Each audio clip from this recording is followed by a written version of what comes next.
Last year when I went to the DMB Summer Tour Opener in Tampa, it was over 90 degrees. Today in Bethel, it got down to the mid 40s. It was cold, but there was still a lot of things on fire in this show. The DMB post-show stream will start now with some video highlights from the show, thanks to a couple of my friends. I'm going to go warm up a little bit.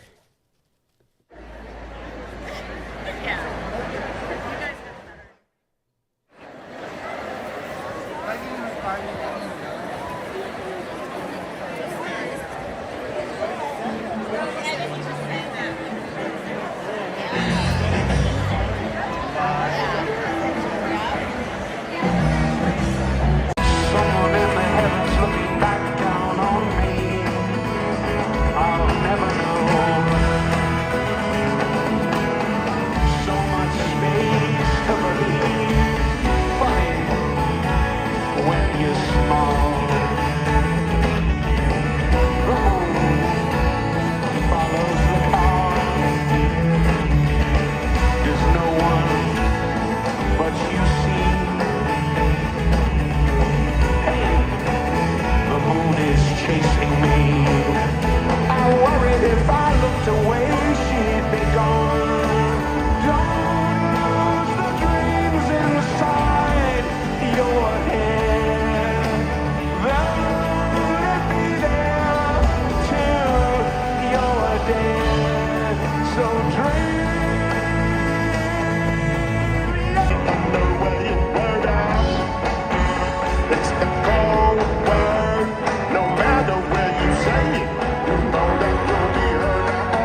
It's your boy Concert Viz 34 back at home.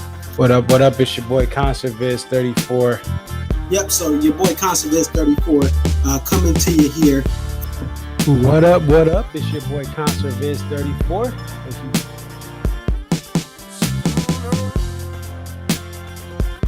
Aria. Okay, so this is Aria, and just tell us a little bit about yourself and about your love for the Dave Matthews Band.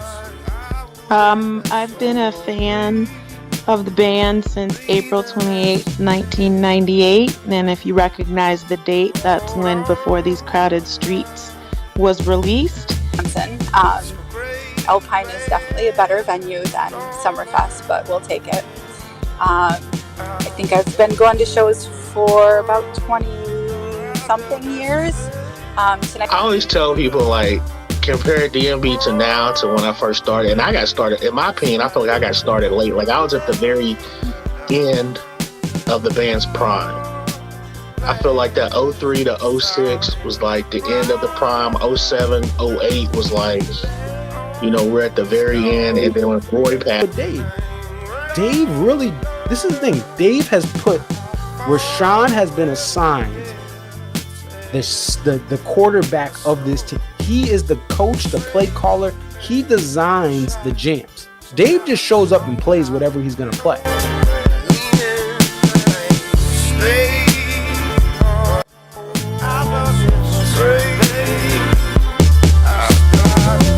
Upstate New York, what up?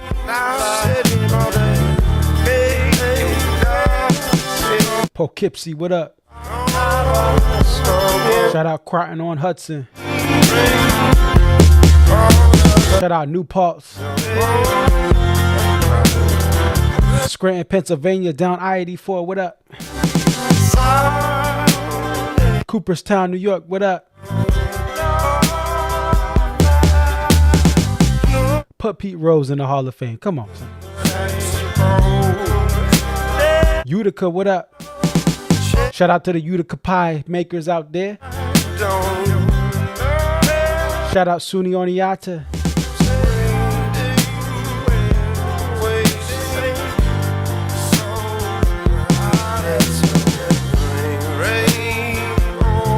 Shout out to the Catskill Mountains.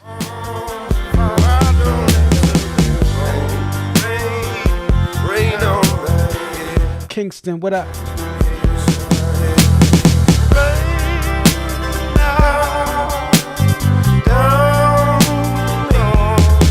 Billy Joel, we praying for you.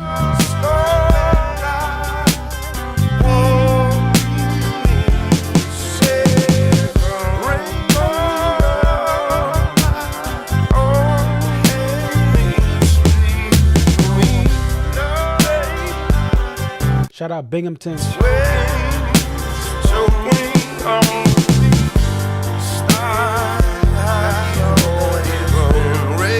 Mets fans, y'all can keep Soto. We don't want them in the Bronx. Shout out Danbury, Connecticut. What up? Right on the other side of the border. Shout out to the Danbury Thrashers.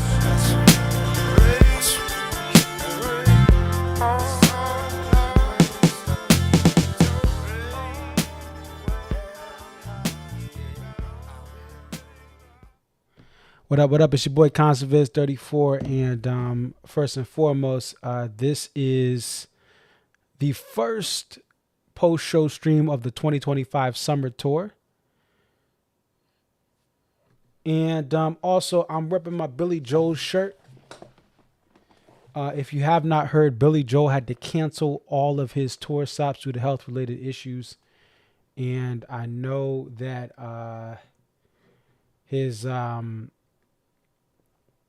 family is, you know, this is tough for them and for the fans, but especially for his family, his two youngest daughters and his older daughter Alexa and his wife Alexis. So we're sending our best to Billy Joel during this time. We also just want to send condolences to Mr. Dave Matthews and his family. His mother passed away earlier in the year, and to the crew, to everyone part of the DMB crew in the band. This was the first summer tour date since the 90s, the mid 90s, without Ian Kuhn. Rest in peace to Ian Kuhn, who was not only the monitor engineer for the band, getting their levels right on stage, but he was a part of the set list making process.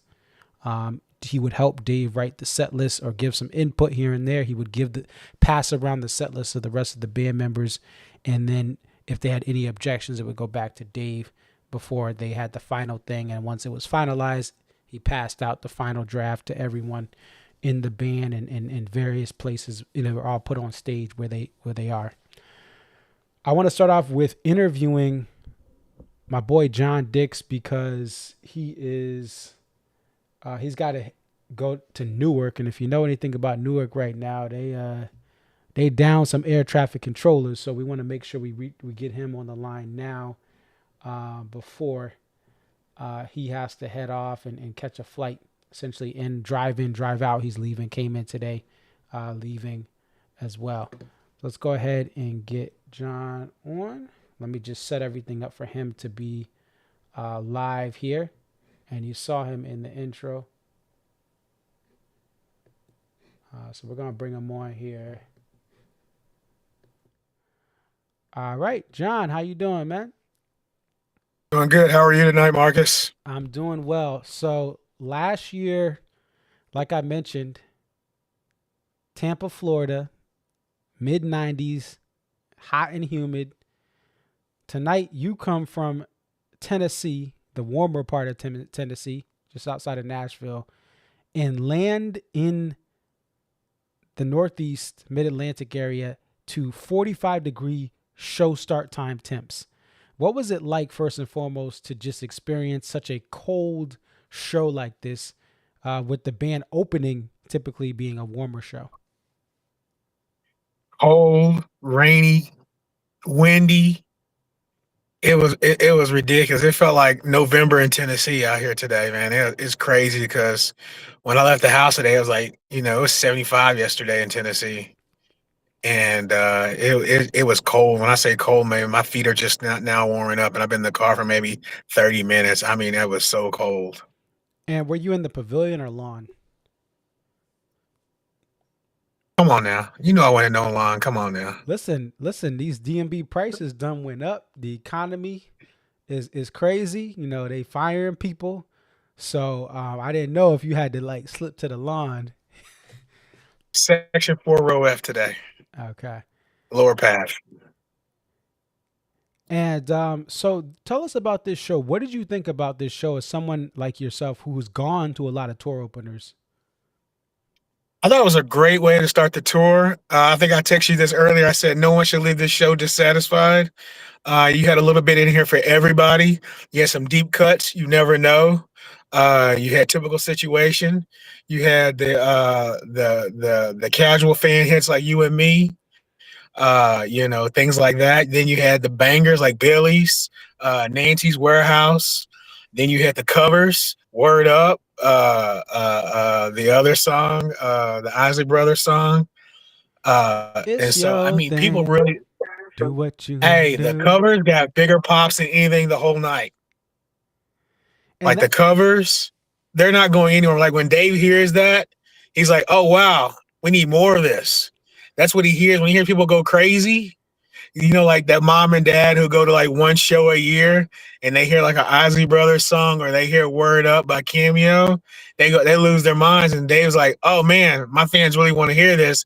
Let's keep putting it on the set list. That's my only assumption, because people lost their minds during those covers. I'm talking about like Last Stop, Halloween, like above that level.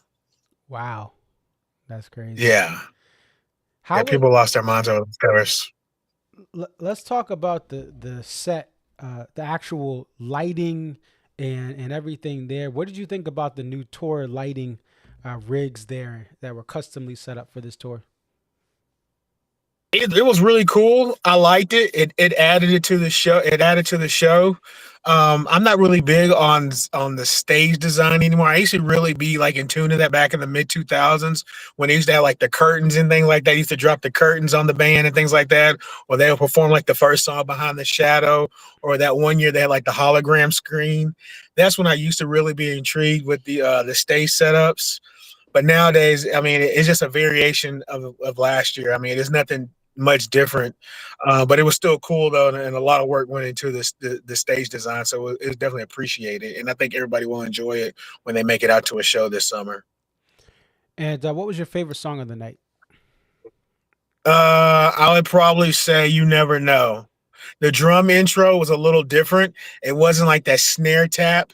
It sounded a little bit like Old Dirt Hill intro a little bit. Gotcha. Yeah. And then Typical Situation second. And I put the stat up on X today. This is the first time that we've had back-to-back summer tour openers, 24 and 25, where Typical Situation is played since Tampa 99 and Columbus 2000. So for this song to be seen as the band now uses this opening couple shows just to kind of flesh out more of what they already know versus there's no liberations tonight, just like we've seen the last year as well. No liberations, nothing like, oh, Kit Kat Jam full band. It just was straight songs there. Good songs too. Good songs. And I think that's important to point out that, you know, you have a show with Typical Situation, You Never Know. You also have Tripping Billies, which really it just depends on where you are in the country. You may not get that song that often, and you get a Lie in Our Graves. So as much as you don't have these crazy, hey, this song's back from this album, or this song is back for the first time in 10 years or longer, you have a lot of solid songs. And even if you think about it, no Jimmy Tonight, no Bayou, no Spaceman in the Cornbread, which is the absolute, to me personally as a deep cut lover, Spaceman in the Cornbread is pretty much like a Jimmy, because you're there for 15 minutes in two songs that I just don't think the band fits, in my opinion, what I like to see. I appreciated the word up after anyone seen the bridge, because I just knew that they were going to tag that on a Jimmy thing this year. And so when they mix it up and they put it behind the Anyone Seen the Bridge, I kind of appreciated it a little bit more.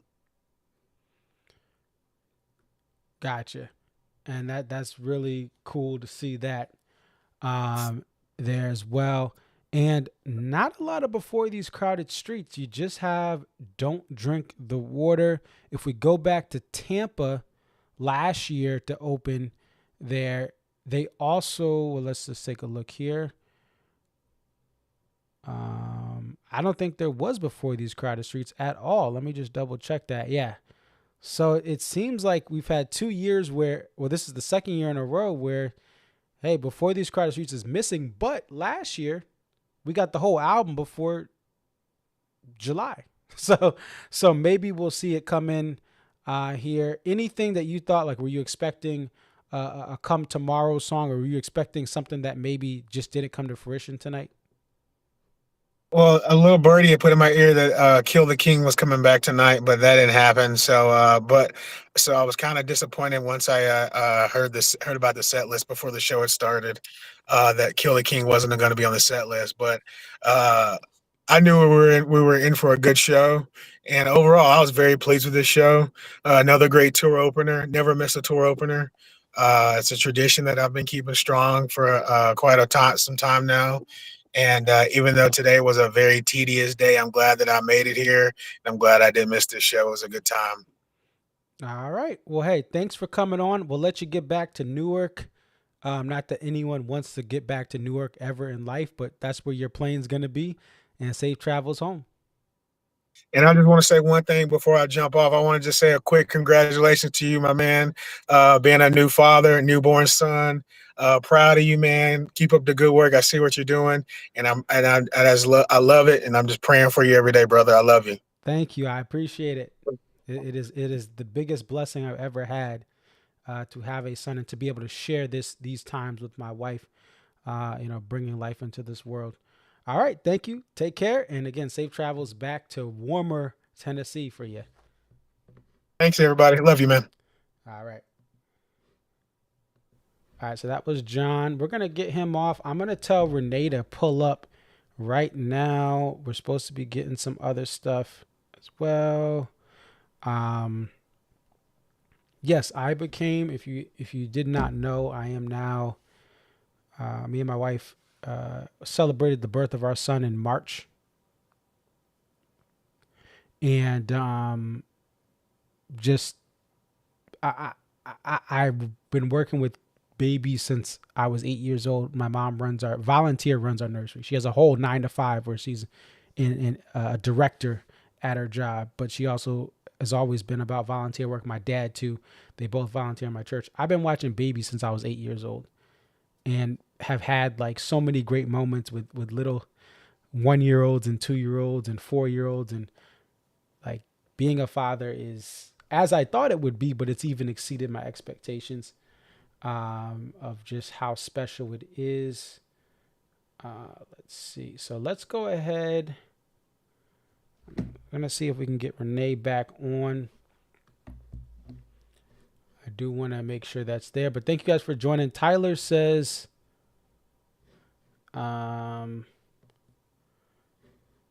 he tagged me in something. Let me just take a look here on X.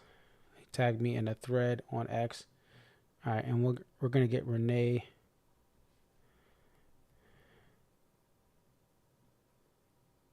All right, so we'll get to Tyler. Thank you for reaching out, and I hope you're well with your children out there in Missouri, and you got a St. Louis show in your home state of Missouri. I will pull. Thank you for tagging me, Tyler, and thank you for reaching out, because we'll take a look at that later in the show.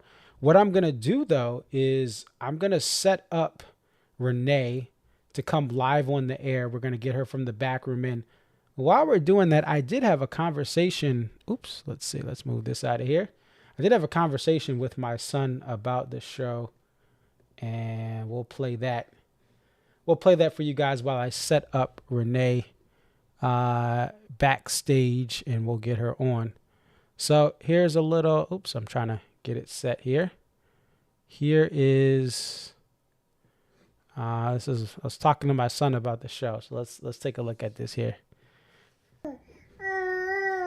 No, my. I wanted JTR to open the show. I know Dancing Nancy's is a good song, but I wanted JTR.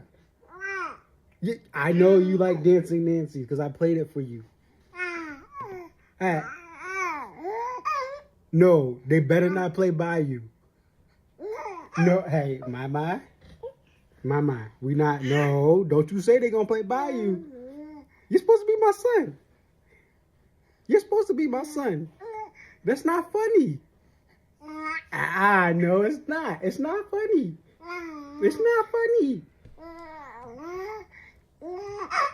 You said they gonna play the Stonish the day after I go to the show, so can't they go play it at Camden after I go to Guilford? Really? That's not funny. That's not funny. That's not funny, son.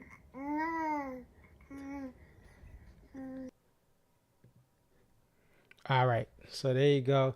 All right, we're going to go ahead. We're going to unmute Renee, and we're going to bring her on. I think she has a car full of DMB fans. Let's go ahead and get her on here. Renee, how you doing? Hey, Marcus. How are you? Can you hear me okay? I'm doing well.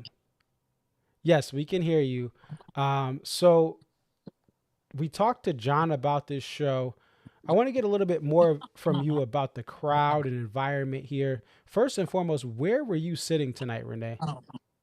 So we were section 11, row M. So about, I don't know, maybe 10 rows back from kind of the floor area. It was really good, actually. Our seats were really good.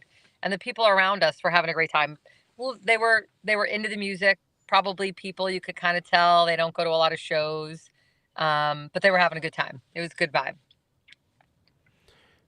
And how was like the traffic, the entry in to the show, and what time did you Marcus, get we're to in the gates? traffic now on the exit. It's insane.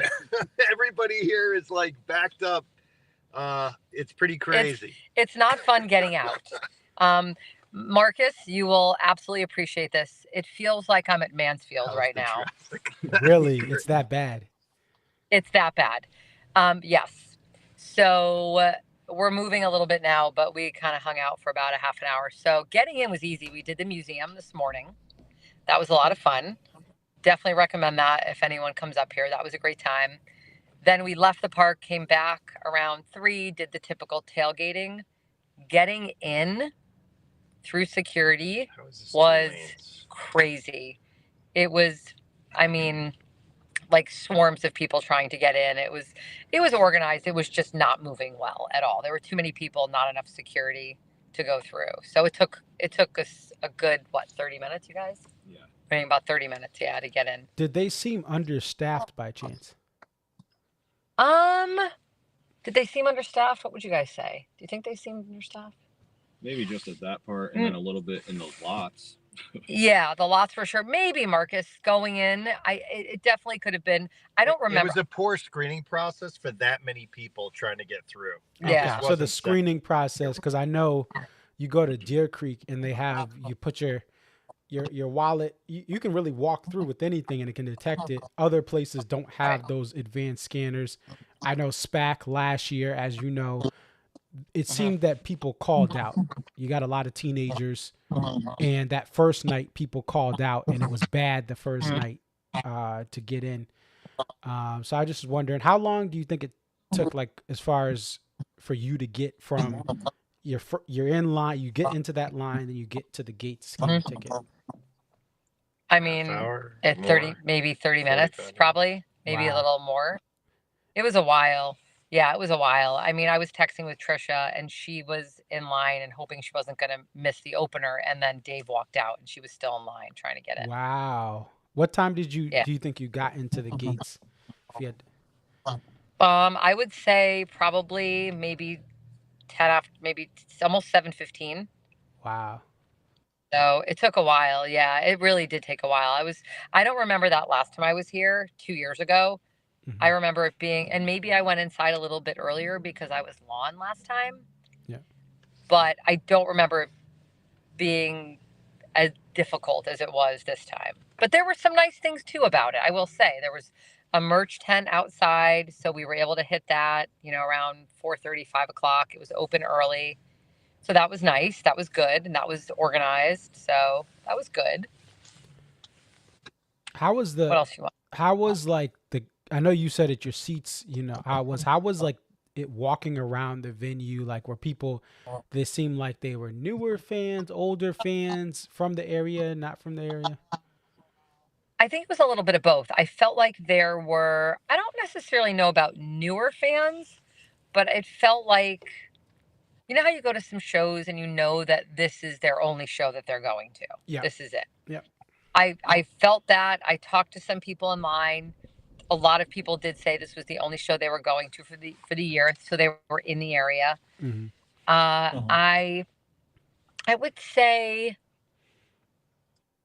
the crowd was probably, I felt like 30s, 40s, 50s. I didn't see as many younger people as we might see at something like maybe SPAC. You get a lot of the younger 20-somethings, I think. Yeah. So, yeah, but I think it was, I would say like maybe 30 up. I felt that way. That's what I thought. So. Okay. We just talked to John. Yeah. He's from Tennessee, north of Nashville. So he gets snow a couple, like 2 or 3 times a year. Obviously you're in Southern Connecticut. How did it feel like as far as the level of cold being at the show? My hands are still freezing. So, it was cold. It was cold. It was Hartford 2 years ago, or what was that show? 3, 4 years? What was it? 4 years ago? Remember, it was freezing. That was 2022 because I was on the rail. It was the best time to be on the rail because it's hot in the pit and it's like 50 degrees out, 54 degrees out or so. So that was 2022. So it felt like 2022 and maybe a little bit colder. It it was windy. So here you have tiered parking. So the lower lots were warmer. As you moved up toward the top of the hill, the mountain where the venue and the museum are kind of lay out on the property, it was much colder, windier. It was much colder up top. So even people on the lawn were saying it was chilly. Yeah, it was pretty chilly. Inside, I didn't really feel it until the end when just a swift wind kind of came through, and it got chillier toward the end, like 9:30 p.m. 10ish. It started to get cold at the end of the show. And so, would you rather have tonight's weather or the weather in Tampa last year? When I met up with you. I mean, the Tampa weather was. I would have taken the Tampa weather tonight, but it's okay. It wasn't terrible. It was manageable. You know, again, we're Northeast, like we're New England. You know, just dressed in layers, and that's what we did. So it wasn't horrible. And what was your favorite song of the night? For me, I will always love "Looking for a Vein." I just love that song. What else did I say that I liked? "Looking for a Vein," and then I always loved. I think "Don't Drink the Water" is such a powerful song live, and I just love. I gotta turn this light off for a minute. I would say I just love it. "Don't Drink the Water," but I think "Looking for a Vein." What else did I say I loved tonight? I think "Looking for a Vein." I'm gonna go with that. "Don't Drink the Water." And typical is always great. You know, typical is always great. So I would say that. I got 3. You Never Know. Okay, and "You Never Know." That's true. "You Never Know." Good call. Yeah, "You Never Know." Yeah, Ben in the back said "You Never Know." Yeah, I didn't realize you were driving home my friend Ben. We have a love of both DMB and hockey, and always catch up at least one game. Yeah, I don't know if you can see him now, but he's like hanging out in the back. Wait, Ben. I can see his hand there. Yeah. Is there a light back? I know. But yeah, we got Ben. So yeah, ask Ben a question. I mean, we're all in here. What did you think about the sound? The sound tonight. I don't know. Sorry, I thought I just saw deer. I don't know. There was a little off at some parts. I don't know if that was just me. But the levels at certain parts of the evening seemed like they were low and then they went higher. Not bad. I noticed it. Mm-hmm. Could have been just me. Maybe it was where we were sitting too. And Marcus, the lights. Oh my God. Rigging is sick, yeah, the rigging's great. They're beautiful. Really nice. It was amazing. So we played your "Lie in Our Graves." We played all the videos you sent in, plus my good pal Zach, Taper Zach. And did the "Lie in Our Graves" lights blind you, or kind of feel like they were too bright? Anything with that in? They were bright. Like when Timmy was playing, they did seem bright. Like the white, it did seem brighter than normal, especially being back where you could really get the full effect of the whole stage. It seemed bright, but it didn't bother me. At least from where I was standing, it didn't bother me. But it was bright. Okay, just from watching the video clip, I was like, oh, I feel like I wonder what other fans will say tomorrow when I start looking at comments. But it looked like maybe if someone's in a certain area, that light can really shine on you in a way that blinds you or is kind of not pleasant. So I think so. Yeah, and no, I definitely think it could. It was bright, but it was that white. The other colors, the softer, the reds and the purples, it felt a little softer, but the white was pretty bright. And "Lie in Our Graves," you're right, it was pretty. It moved pretty quickly with the music, which was really cool. But it could, yeah. And what was like the biggest crowd pop moment where everyone was the loudest when the song started? When it started, I would say, what do you guys think? Ben, feel free to chime in. A couple of early songs people were reacting to around me. I think "Warehouse." Nancy's opener was great. Yeah, for sure. I think "Why I Am" got a pretty good reaction in the beginning. now that you ask. Gotcha. And that Yeah. has, it's interesting. People really love that song.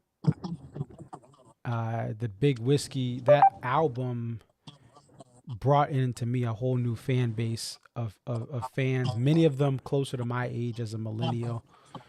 Myself, it was, I was in college. So people who were in high school or in college, it was kind of, if you were going to shows at that time, that album was out. I personally think the song does not, well, everyone knows that if you watch the show. I think it's not a tribute to Leroy because it's a rock song. It's not a jazz song, but it is a powerful song and people really love it. There. Any other thoughts about the show, the experience tonight? I'm just happy to be in the room. They need more hand sanitizer at the bathroom.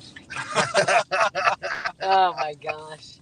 No, it was really good. I mean, this is my second tour opener. It was good. I would say the overall show for a tour opener, I think it was kind of chill, safe.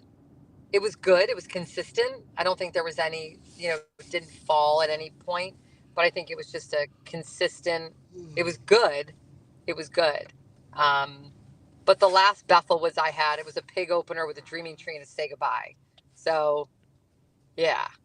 So, I mean, Oh yeah, that was when you had manifested that dreaming tree.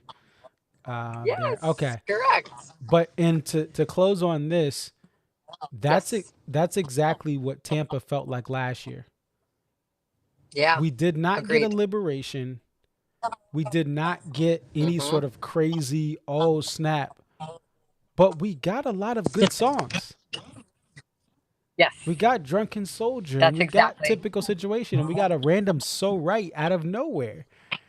And so exactly. One thing I'm going to talk about after you guys are off is this opening show, this idea of a tour opener for the summer seems more like a check of everything in the machine, in the plane, as a test run. Yes.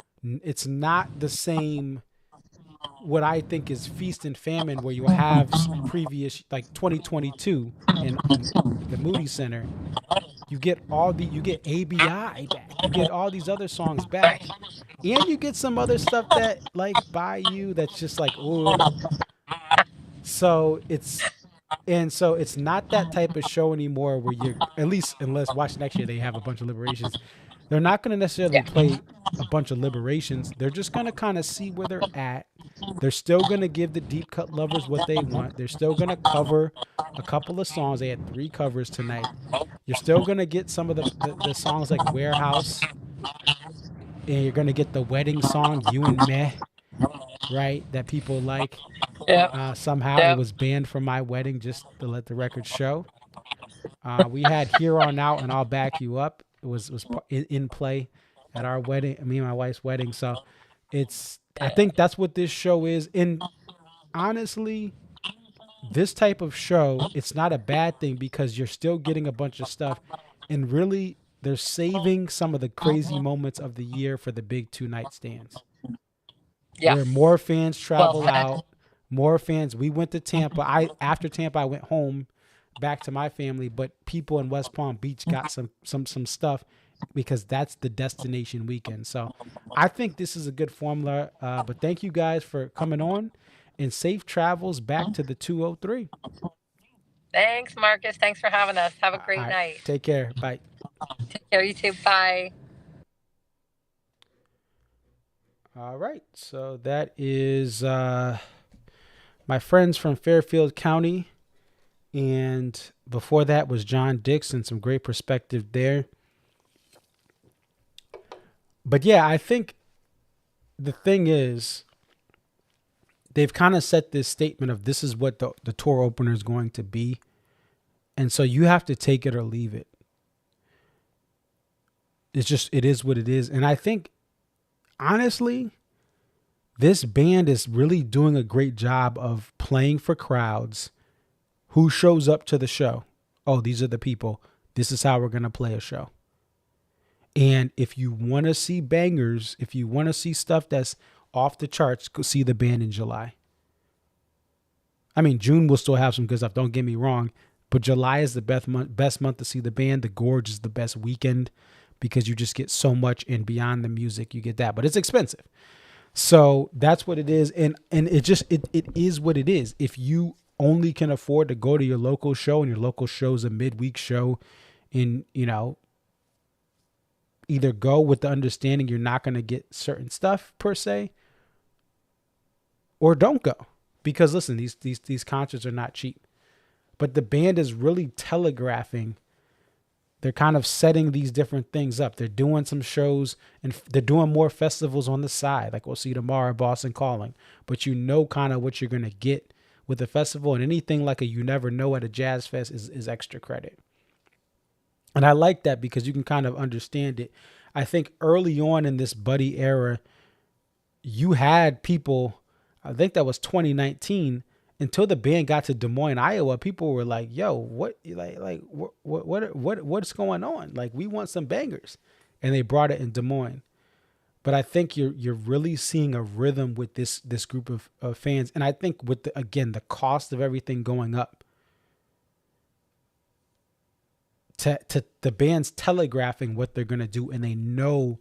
Again, I will say this: they know how to play to the audience they're going to. Next thing I want to talk about is the covers. So there are 3 covers tonight. Word Up, It's Your Thing, and Rye Whiskey. Ideally, personally, I would love a show with no covers, and realistically really understanding the band's going to always play covers because of how the crowd is. I would like 2 covers or less. But we got 3 tonight. Does not mean in July and SPAC they're going to have 3 covers, right? It just happens tonight. They were testing out some stuff. They brought back It's Your Thing, right? It's from first time in a minute here, 187 shows. They brought Word Up from the festival, the 2 festival preseason games, and they brought Rye Whiskey, which again I think should disappear and go missing. I don't really like it. But it is what it is. It's here, right? I don't need Rye Whiskey ever at a show, but it's just one of those things he's gonna play. And I talked earlier this week about how Live Track 6 won this Instagram fan vote contest for the best live tracks. Some of you got I would say about 60% of the people that are watching this stream. You watch this content because you're probably like me, you love deep cuts. And you don't like covers as much per se. Maybe there's 1 or 2 covers you really like, but you don't want them. But the overwhelming majority of this fan base, they love an album like Live Track 6, which is a production nightmare. It's the biggest blunders any live release has had for Dave Matthews Band that I can think of. And definitely as far as the Live Tracks era, it is the biggest. They did not mix the crowd audio with the actual soundboard audio well. And they had kind of like an artificial sounding crowd that fluctuates in sound. But guess what? The majority of fans, I would say 80 to 90% of fans don't care about that, and they love that Live Tracks regardless. I personally cannot listen to it. But what does that mean? They have to, in many cases, if you're at a Bethel Woods, you're not at a 2-night stand, and you have a lot of people who this is their only show. Renee said that was the vibe. They're going to play 3 covers, and the loudest pops for John where he was sitting was Word Up and, It's Your Thing. And so they're playing to the crowd. But I understand your pain if you don't like covers, because this band has so many songs, even songs that I'm not even as big of a fan of. I would rather hear those than covers. But I always will advocate and lobby for just play Dave songs. This is not the band from 1993 that plays a Watchtower to gain fans. They have enough fans, and they still can gain more fans without covers. But covers get big hits, even in the big venues like a SPAC, a Deer Creek. I've heard covers there. And so that's kind of a majority thing. But I still give this band credit because they still play the deep cuts for the people who chase the deep cuts. It's just one of those things where that's just how it is. I don't agree with a lot of the fan base that likes the idea of a live track 6 record, which is butchered. And again, mistakes happen everywhere. But can you imagine the all the people who worked on live track 6 and like, oh man, it was a failure. I messed it up. Oh man, I don't know if we'll ever get asked back to do another live tracks. And I think it has to be one of the best selling. It has to be top 3 selling live tracks. I mean, live track 6 is such a big selling live tracks. Fans do not care about those blunders. Listen, my highest viewed video the highest viewed video on my channel is a Gorge Night 1 show from 2023. And I feel like from an editing standpoint, I butchered a lot of stuff, but people don't care because it was a great show and it had a violin. And it just hit 200,000 views. It's not because of my work. It's because of people wanted to see that show with violin, because there was a lot of mistakes. I had missing video in certain parts of it that I just couldn't get video for. A lot of the video in certain parts was just like a video shots from the hill high up in the lawn of the gorge. And you can't really see what's going on the stage. But people loved that show because of how great of a show it was outside of my editing work at that time, which I was very new to.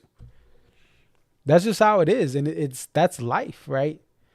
Same thing with sports. Not every person knows who blocked for Tom Brady during his Super Bowls. They may know the wide receivers and cornerbacks or the Eagles championships. They don't know the offensive line. They may have season tickets. They don't know the offensive line in the back of their hand. They just go to games and they like the action, and they know the offensive players that are playmakers. They know the defensive, like a couple of the corners and linebackers, but they don't know the free safety. So it is what it is. Let's see. Next up, let's go to Tyler. Let's see what Tyler's. I'm going to go over to that. And this is the lighting rig. This is Renee sent me this picture. Very cool here as far as the lighting rig for this year. And we got a little sneak preview yesterday. Buddy, Rab, the DMB social media page. They did some things to promote that. Let me go ahead and see where's Tyler's thing? Let me see if I can find it. Oh, is it mentioned? All right, let me take a look at this. And so this is what Tyler says. Setlist flow was the unfortunate reality of tonight's DMB Summer Tour Opener. Without changing any songs, we could have changed the order and played this instead. Same songs, much different vibe. So Walk Around the Moon, When the World Ends, So Much Bridge, Too Much, Tripping Billies, Word Up, Lie in Our Graves, Rye Whiskey, Looking for a Vein, Madman's, Gray Street, It's Your Thing, You and Me, Typical, Don't Drink. So this is what he's saying. Let's see. Oh, here it is. So this is the full thing. So this is what Tyler said. This is how I would reorganize the show. It's Your Thing, You and Me, Typical. So typical towards the end of a set. I believe typical should be towards the end of a main set. It flows better. And I like the idea of putting Gravedigger in the E1, even though there are so many songs that need to get to that E1. So I can kind of see what he's saying here. You get a Don't Drink to close the main set. That encore closes with Why I Am. And I think something like a Why I Am closing an encore, it's beneficial to two different types of fans. A fan like me who's not really that big of a fan of the song, because I don't think it represents Leroy Moore. That's a very, very small percentage, but you're getting a half of a percentage of the fans to walk out. The other fans, they close on that awesome song that is sentimental to them in many different ways. But yeah, I think, Nancy's in the Warehouse opening the show. Without Into You Never Know. That's a great 1, 2, 3 punch Then you get the Walk Around the Moon recent song. And so that would be cool. I think that's a great point.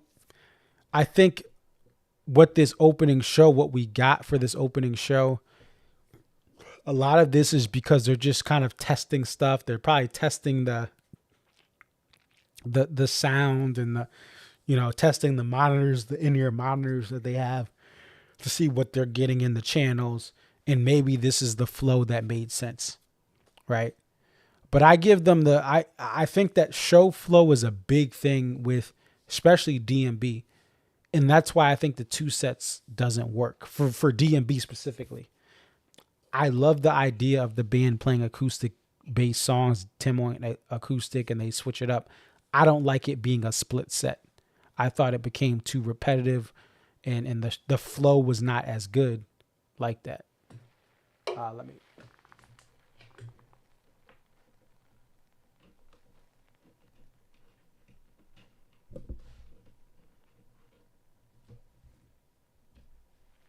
All right. Got to get that battery. Shout out to MacBook Pros. This thing has ran pretty long without me having to charge it, and I just put it in. Apple Silicon, what up?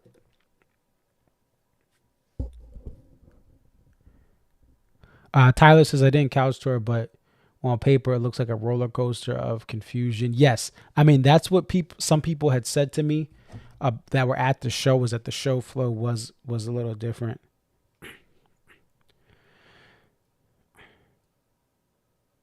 All right, let me take a read in from Zach S.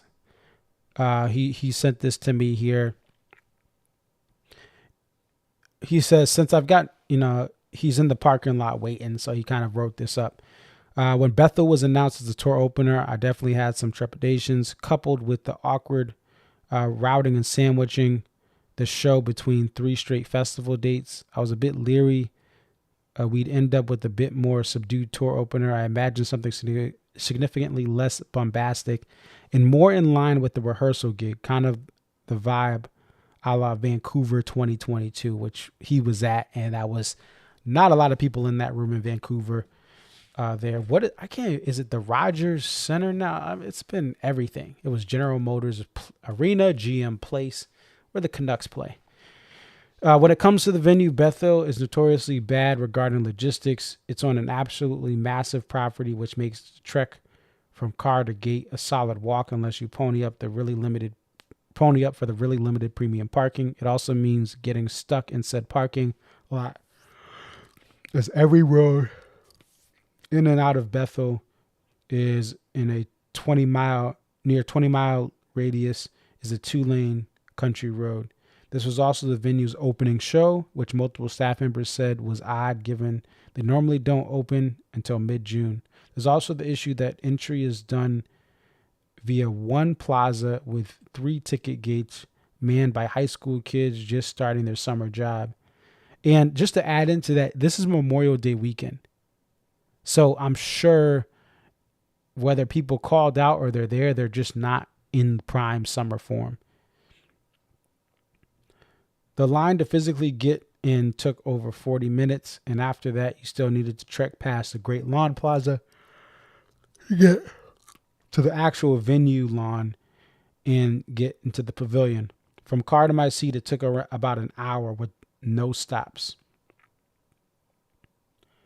Now on to the show itself. A Dancing Nancy's opener came deep out of left field for me. This is the first time full band has done that since 2013, so I'm stoked that Dave decided to do this. Nancy was a great opener. The song itself runs the gamut of emotions, allows fans to really dig deep knowing their summer has finally begun. The band itself sounded awesome. I fully attribute that to actually rehearsing and sound checking the day before, something I wish they would go back to doing. So just if you guys don't know, the band does not sound check. If you are hearing music outside of the amphitheater the day of the show, that's usually PA music, meaning they're turning on a live recording or recorded sound checking. Whatever you're hearing, that's not actually the band. They practice backstage They kind of warm up backstage. And so sound checking at the actual venue has a lot of benefits, especially for a band like DMB, which has so many moving parts, to have, not that, you have bands like Tedeschi Truck Band that have all sorts of instruments on stage, but DMB, like, they have, every member of that band has certain parts they have to stand out in any given moment. And Tedeschi Trucks, they have all sorts of instruments that fill in, but a lot of the outside, like Derek is someone who's on the cuff, and then Susan, and then, there's only a couple people that have off the cuff moments or kind of this freestyle. So you don't have to tune in the trumpet in Tedeschi Trucks Band like you have to tune in the trumpet of Dave Matthews Band. Next, when we get to When the World Ends, it becomes a more common presence in the 2 spot.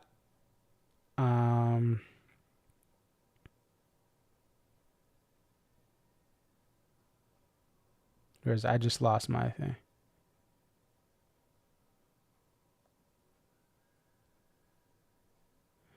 So When the World Ends, present 2 spot, I don't necessarily mind it, given it doesn't drag. Once again, the band sounded tight. Dave's vocals, especially Chris, which I fully attribute to him, his continued exercise with rap.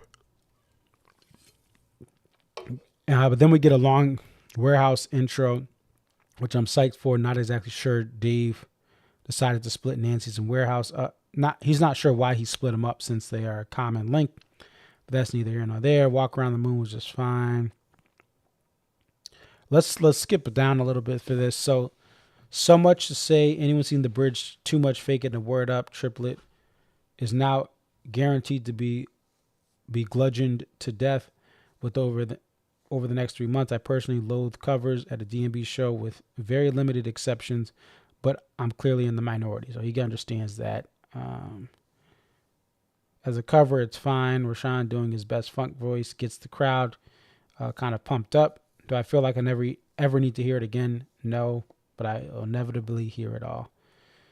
He does some other stuff. Highlight of the night was a 17-minute Typical Situation.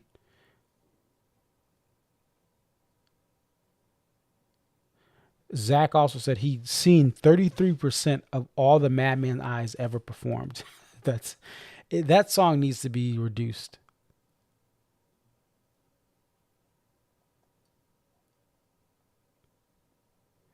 Tyler says, do they keep the sound check in their ears?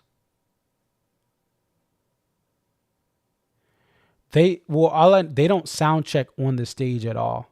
The band does not. They sound check backstage. Now the guitar tech and the keyboard tech, they come in, they may dial in some stuff, but the band does not sound check on stage. Especially if they're coming in like they're doing Mansfield one night and Hartford the next night. They're not sound checking. So it is a big thing there, where you're not really just feeling how the environment feels and getting out there. Yeah, I saw the photos of the band yesterday.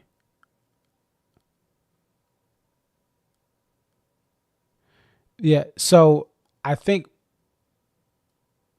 yeah, I saw that. So you're saying, is it just in their in-ears? I mean, you can hear music being played on stage. So they may be playing through the monitors that are on stage and in-ears, testing both of those. I don't know for sure.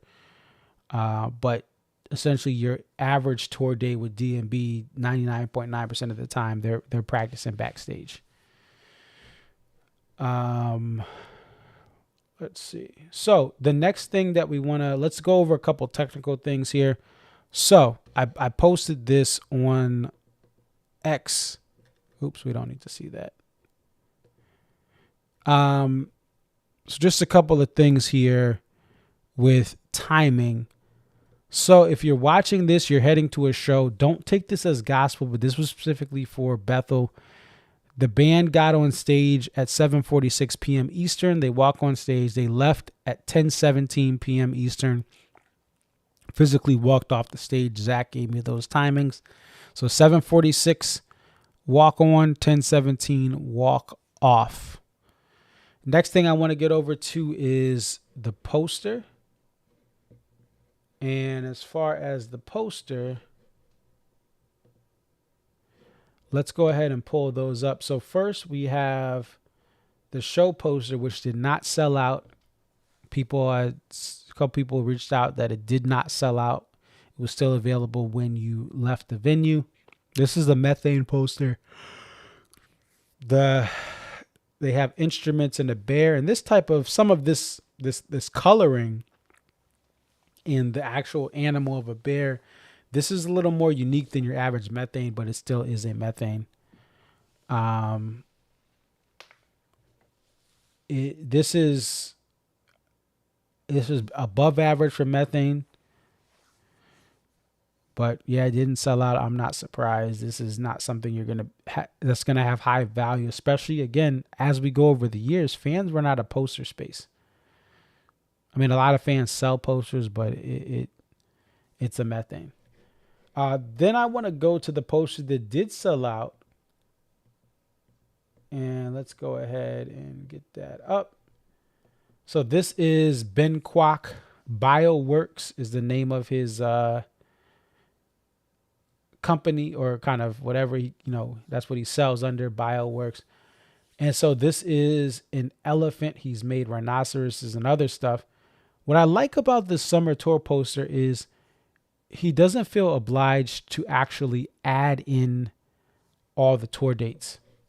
I think I have the butter. I still got to get my Haphazard Press Bioworks poster framed along with, well, the next one that I have up that I need to get framed is the Alpine Deer poster.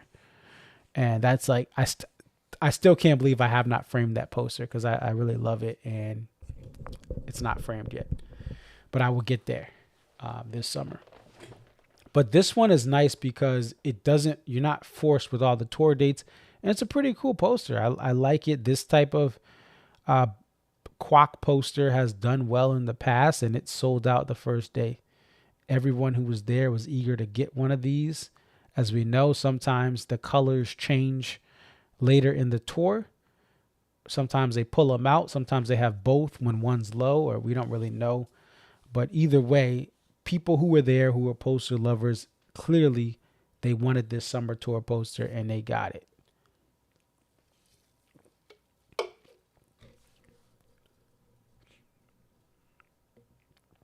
Let's go and take a look. We have a couple other things. So Aaron Von Fretter, which is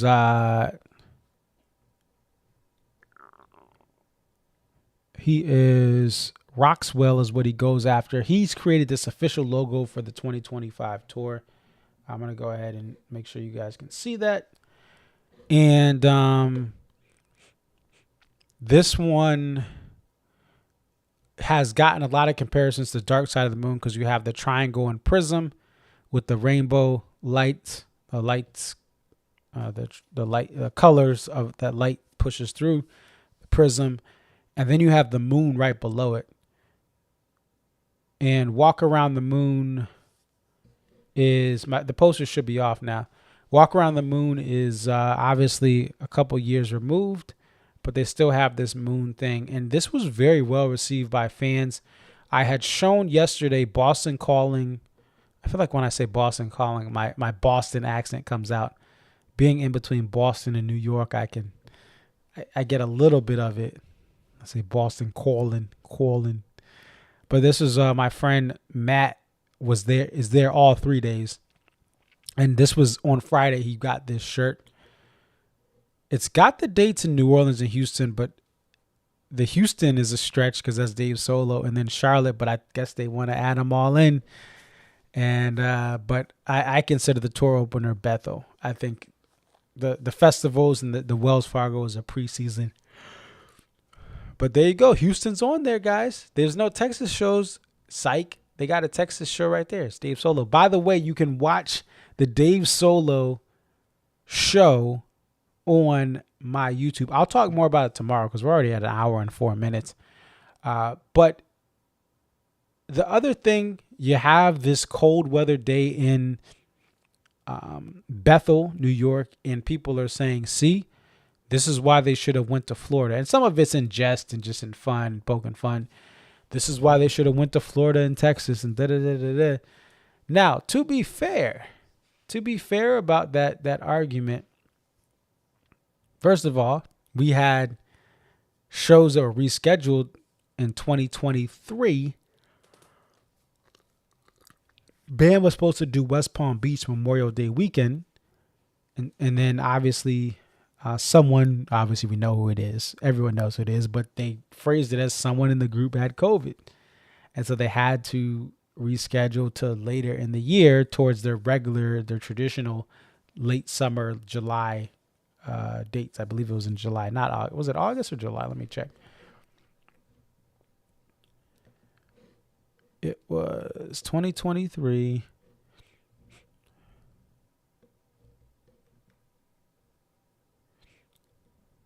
Oh, West Palm was in July, yeah. So they did those in July. They were rescheduled. The 23 or 22? Wait, that might have been 21. Let me go back. Let's see. Oh, no, it was 22. 2022. Sorry, just playing, guys. 2022. Right, so the rescheduled shows. When did they reschedule them, though? Oh, they were in August. Sorry, guys. August 20th and 21st. So they did reschedule them in August. And so they've had weather issues. They had a weather delay. If we go to 2024, there was a weather delay for the second show. Right? So they had to cut this show. Now, this was a great show. This was a phenomenal show. They were like, hey, we don't have much time. This is a destination show where fans who love deep cuts travel to Florida. We're going to go ahead, throw in PNP the Pig, Dreaming Tree 27, right? At the first half of this. The second half of this, you get a Last Stop, the tour debut of the Last Stop, and for that year. And so this was a Cry Freedom's in there. This was a phenomenal show for a quick show. But there's weather problems. So you have weather problems that have Florida. You have heat in Florida. And you also have Texas, that's being skipped this year. They've been pretty fortunate, but Texas gets crazy tornadoes in April and May. Texas has that. It's in tornado. Like Dallas is in Tornado Alley. Right? Houston's a little further away. The coast, the climate of the coast, the topography of the coast gives a little bit of reprieve from the severe weather. But it's kind of one of those things where this time of year, the Midwest and this, like everything in Tornado Alley and in the South and Midwest and parts of the Midwest think they're really Southern. So, it all blends into that Tornado Alley. This is the time of year where you get these serious storms. And I'm thinking of everyone out there in the St. Louis metro. There were casualties. People passed away during one of the tornadoes or string of tornadoes out there, which is very sad and unfortunate there. So you could like, they can always start. I think honestly, they probably won't start the tour earlier, but like I was looking at the 99 show, and if we go to 99, it started in Tampa, Florida, like the beginning of May. So you had what?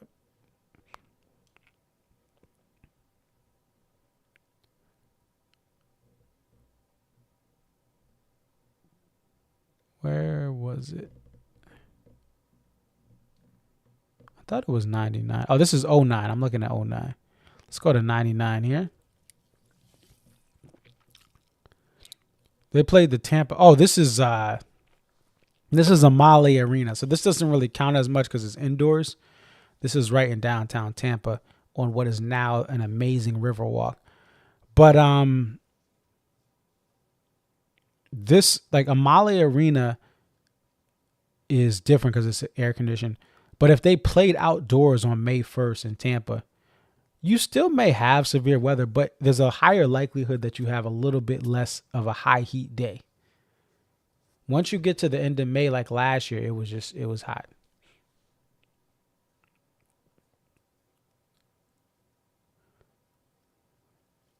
Someone says if you go by a money aspect, the insurance is just not worth it to schedule Florida shows, and promoters are probably tightening their belts when they don't want to schedule Florida's. So maybe you know more than me. I know as an insurance guy who, used to work claims as a claim. I used to be a claims adjuster. I'm now in a different field of insurance. But I know from that end of like home ownership and the insurance rates and the dropped policies that Florida is a nightmare. And then you have the condo assessment fees. So perhaps, I guess that's a good point. If and you probably know more than me, is that Grizzly or Grizzly Alley? I can't really see on the screen. But thanks for pointing that out. I'm sure many of you guys know more than me. But if there is, from a logistical standpoint, it's more expensive to go down to Florida. That would make sense because the other types of insurance, I mean, if you live on the coast, you need to be a multi-millionaire and self-insure your house. If you're on the coast in Florida now, it used to be you can get a nice little condo right on, Pompano Beach, Fort Lauderdale, and you could retire there. And even Miami, there were some steals at certain times in the past. You can get a nice condo, just get it while it's low, and it's worth a lot more. But now it's a disaster. So maybe that's why it could have been that, could have been other logistics there. And also it is just from a traveling standpoint. When you start in Florida, you have a long haul. Now the highways are wider and all that stuff, but you have a long haul anywhere else. It takes so long to get out of Florida. Like this Bethel show, like when you come up into the Northeast, logistically everything's easier. And I know it's all East Coast bias, but it just is. It's just so it's easier to go place to place. I mean, you can go from Bethel to Saratoga Springs, Bethel to, if they still played Scranton, as if that venue's still open. Like you can go so many places. And so tomorrow they'll play Boston Calling. They won't have their full rig anyway. But even Bethel to Boston is logistically it's a lot easier than some of the southern and western travel. But I think it would be cool to have like the Florida shows in early May, Florida and Texas in early May, and then when you get to late May, they come up and maybe do one swipe of the East Coast. Or even if they need time off, like they do, they can take that time off. Ultimately, again, the best time is the band. I think the best time to see this band's in July. No matter where they are, they're at a point where they're just dialed in. And some of the cold shows, you've gotten some great sets over the hot shows. There's been hot shows that have gotten good sets too, but I think the band would rather be cold than hot. They can always warm up, different things like that. Oh, shout out to Ryan. This was Ryan's 100th show. 81 DMB, 16 Dave and Tim, 3 solo. Seen him in 7 different states. So shout out to Ryan Miller. He's out there in the DMV area. And it's great to celebrate. It's not like you're like shoving it in someone's face. When you get to that 100, you get to what have I got? I got the 50. It feels it's just, you think of all the great memories beyond just the songs you got. But you should celebrate that stuff if you feel inclined to do so. Like people are like, don't shove. It's like you're not shoving it in people's face. You're happy that this happened. What did I say? So you had the SPAC night 1 and night 2 in 2013. Those were phenomenal shows, and it was very cold. The Winter Olympics were in the low 30s. That's a unique thing, but the Hartford show, June 7th, 2013, that's arguably that's my second favorite show, and really that SPAC with the ABI intro, SPAC night 1 2023, is the only thing that surpassed it. That's because I had Shotgun, Chase Song, Stone Opener. You're not going to beat that for the eras that I've been in, which is all post-Roy. It's the best shows. that I've been to is SPAC Night 1 2023. I don't care if there was no violin. Stone opener, break free, ABI coming back from the dead, and shotgun. Yeah, that's my favorite show. But anyway, it's these colder temperature shows. Like in Hartford, it was really chilly and it was tropical storm 6, 7, 13. Only time number 34 has been played in any form. It was a partial or a tease, whatever you want to call it, behind the curtain on the 12 string. The only time that any part of number 34 has been played in the band's 34th appearance at a venue. Didn't happen at SPAC, didn't happen at the Gorge. No portion of 34 is played, but Hartford got that. I was there. Dreaming Tree was played that night. Rhyme and Reason, Stanley Jordan guested in. That was his second year of guesting. His first guest spot, also Hartford, Connecticut. So I just I think some people are going to be from other parts of the country. Oh, it's cold. They should have never did that. Like, they're not going to cancel a show. Yes, it can be tough when it's cold, but you can always wear layers. The worst things are the severe weather down south, which will stop a show because of lightning and hail. And then when it's just oppressively hot like Tampa last year. And people start passing out. You know, you think about Jazz Fest, I believe there was something that someone may have needed medical attention. Dave ad-lib sang and then said, hey, this person needs help, and went back to singing. So there you have it.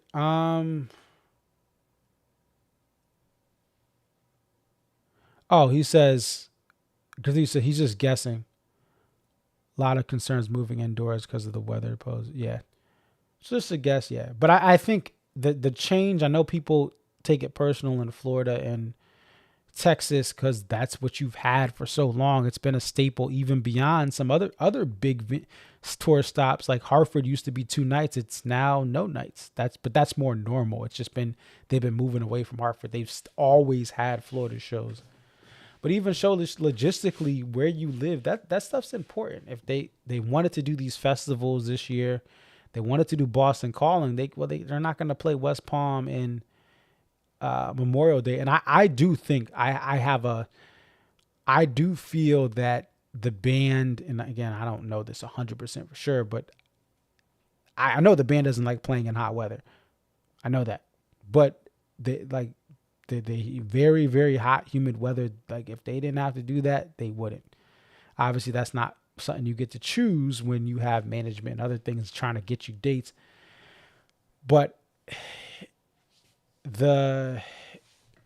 it's just anything's up for grabs.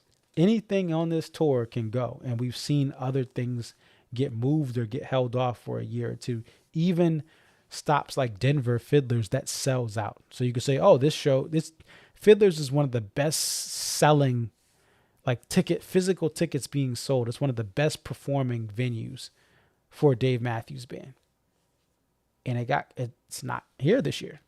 That's a logistical thing. It is. And it also don't need the money. And that's the thing is, like, again, I'll say it for the last time.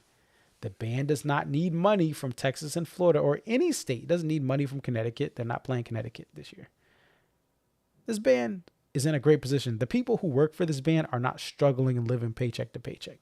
They've been, as they should, they've done well for themselves because they're part of a band that's a Rock and Roll Hall of Fame band, even if they weren't inducted into the Rock and Roll Hall of Fame.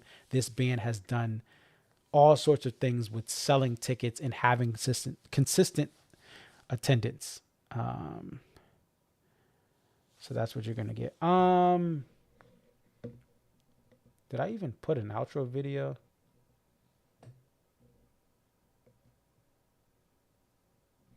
Or NVID? Let me see what I did. All right, I did. Okay. I have so much to talk about just because we've had all this time off, but I'll spread out those topics throughout some of the next couple of post-show streams. If you want to be on, I want to hear from you guys. And I want varying opinions. So if you like You and May, you like Bayou, or you may like covers, I want to hear your perspectives. You deserve time. It's hard because, again, a lot of people watch this stream because they like the stuff, like they have similar mind. But even if you have slightly differing opinions or drastically different opinions, if you're going to a show, you want to talk about it, you want to give your perspective and elaborate on why you like certain things like covers over actual DMB songs, I'd love to hear those perspectives. If you have insight on other things, I'd love to hear that about touring, about different things. But I'll end on this. There's a lot of artists right now that are struggling. They booked the wrong size venue. They've pushed away a lot of fans for various reasons, and their seat maps are looking crazy. DMB is not in that category. We saw a full Bethel. You'll see yet again Columbia, Maryland, Merriweather Post Pavilion. That thing is you can't even buy a lawn ticket. And so this band, no, they don't sell out stadiums. They shouldn't play stadiums anymore. They used to, but I think those days have passed. Play amphitheaters, play smaller venues, and you have these Dolby theaters, and you have the Dave Solo. They don't need to play stadiums, and this band is in the right venues. They fit the audience and demand. It's a blessing that they're doing this versus some of the other stuff. You're seeing a lot of artists suffer because they don't have the loyalty and consistency that DMB has with the relationship with their fans. So despite all these crazy things going on, and even higher prices from certain artists who, in my opinion, aren't warranted these platinum ticket prices. But it is what it is. It's your boy ConcertViz34. Thank you for sticking around. Thank you for the support. And I am looking forward to continuing to work on the multicams. Houston multicam done. You'll see one from New Orleans that I put together for Jazz Fest. And I got some other things coming for you. Mexico Night 3. The Mohegan shows from last year. We'll get those put together. It's your boy ConcertViz34. Peace.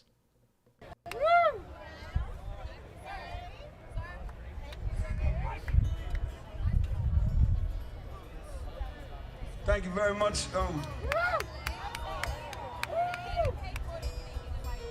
Nice of you to stay around in the heat.